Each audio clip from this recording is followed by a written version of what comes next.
Mega DSC నియామకాలపై తిరుపతిలో YSR Congress party నియోజకవర్గ incharge Bhumana Abhinay Reddy తీవ్ర ఆరోపణలు చేశారు. స్పోర్ట్స్ కోటాలో అక్రమాలు జరిగాయని ఆధారాలతో సహా వెల్లడించిన ప్రభుత్వం ఎలాంటి చర్యలు తీసుకోలేదని విమర్శించారు. రాష్ట్ర వ్యాప్తంగా నిరుద్యోగులు ఆందోళన చేస్తున్నా ప్రభుత్వం స్పందించడం లేదన్నారు. మెగా డిఎస్సి అక్రమాలకు రాజకీయ బాధ్యత వహిస్తూ విద్యాశాఖ మంత్రి నారా లోకేష్ వెంటనే రాజీనామా చేయాలని డిమాండ్ చేశారు. దీనిపై మరింత సమాచారాన్ని మా ప్రతినిధి వెంకటరత్నం అందిస్తారు. డిఎస్సిలో అవకతవకలు జరిగాయంటూ తిరుపతిలో ఈరోజు వైఎస్ఆర్సీపీ రిలే నిరాహార దీక్ష అయితే చేయడం అయితే జరుగుతోంది. ఈ రోజు నుంచి 4 రోజుల పాటు ఈ రిలే నిరాహార దీక్షలు అయితే జరగబోతున్నాయి. స్టూడెంట్స్ లీడర్స్ కానీ ఇటు రాజకీయ నాయకులు కానీ అందరూ హాజరైనటువంటి పరిస్థితి. మనతో మాట్లాడడానికి తిరుపతి ఇన్ఛార్జ్ భూమన అభినయ్ రెడ్డి గారు ఉన్నారు. మాట్లాడదాము. సార్ చెప్పండి, డిఎస్సిలో అవకతవకలు జరిగినాయని అంటున్నారు. కూటమి ప్రభుత్వం ఏమో ఇది నిరాధారమైన ఇదని చెప్తున్నారు. దీని గురించి ఆధారాలతో సహా ఈ డిఎస్సి నియామకాల్లో పొరపాట్లు ఎలా జరిగాయి అన్నది పత్రికా ముఖంగా మేము నిన్ననే తెలియజేయడం జరిగింది. స్పోర్ట్స్ కోటాకి సంబంధించి ఒక జూడోలోనే 39 మంది టీచర్ ఉద్యోగాలను అందుకోగా దాంట్లో 30 మంది సర్టిఫికెట్లు ఫేక్ అన్నట్టు తెలుతున్నాయి. వాటికి సంబంధించినటువంటి ఆధారాలు క్లియర్గా ఉన్నాయి.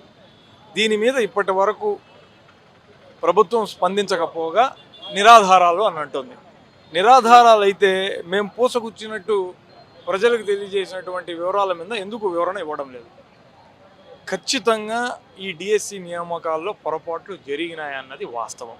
ప్రభుత్వం దాన్ని కప్పిపుచ్చుకోవడం కోసమే, తనని తాను కాపాడుకోవడం కోసం నిందలు ప్రతిపక్షం మీదకి వేస్తూ ఏదో అలజడిని సృష్టించడానికి, ప్రభుత్వానికి వ్యతిరేకంగా యువకులని ఉసిగొల్పే ప్రయత్నం వైఎస్ఆర్ కాంగ్రెస్ పార్టీ చేస్తోందన్నటువంటి నెపంతో దీని నుంచి తప్పించుకోవాలనుకుంటున్నారు.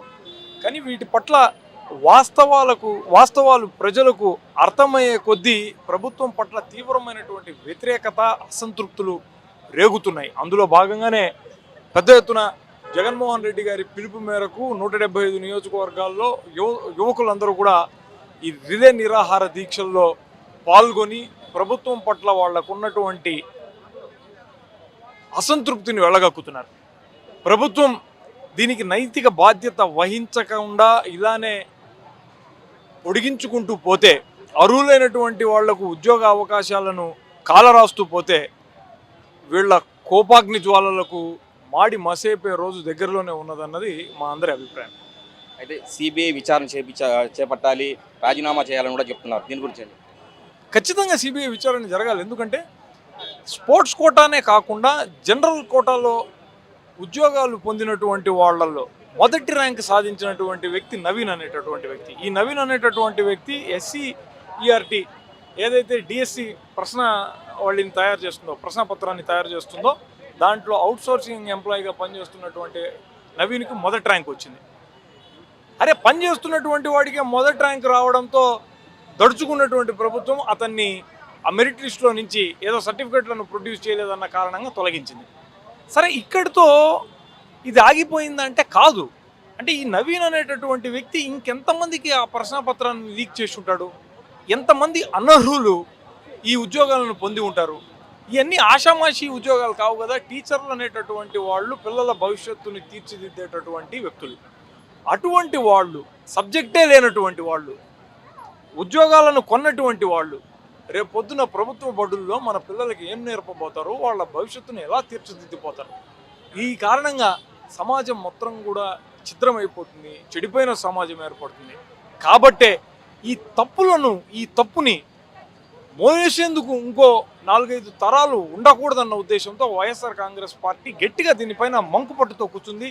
సిబిఐ విచారణ జరిగితేనే ఈ నిందితులందరినీ కూడా శిక్షించగలిగినటువంటి వాళ్ళు అవుతామన్న ఉద్దేశంతో ఆ డిమాండ్ని ముందు పెడుతుంది. డిఎస్సి నియామకంలో శాప్ చైర్మన్ గారి హస్తం కూడా ఉందనేసి అనుకుంటున్నారు. ముమ్మాటికి ఉంది. శాప్ చైర్మన్ హస్తం ఉంది, లోకేష్ గారి హస్తం కూడా దీంట్లో ఉండనే ఉంది. ఎందుకంటే కాపీ కొట్టి పాస్ అయినటువంటి వ్యక్తిని, కాపీ కొడుతూ దొరికినటువంటి వ్యక్తిని శాప్ చైర్మన్ని చేయడంతో ఇంతకంటే గొప్పగా ఏం వెలగబెడతాడండి అతను?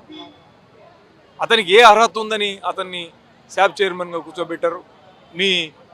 ఆ పాదయాత్ర, లోకేష్ చేసినటువంటి పాదయాత్రకు ఇతను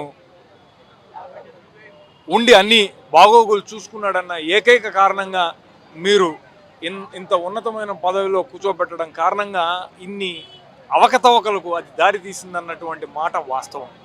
అతనికి తెలియకుండా శాప్లో ఇంత పెద్ద ఎత్తున బోగస్ సర్టిఫికెట్లతో ఉద్యోగాలు పొందేటటువంటి అవకాశం లేనేలేదు. 39 సర్టిఫికెట్లను వెరిఫై చేస్తే 30 ఫేక్ అని తేలితే మరి 382 మందిని వెరిఫై చేస్తే ఎన్ని సర్టిఫికెట్లు ఫేక్ అని తేలుతాయో నేను మీ ఊహకే వదిలేస్తున్నాను.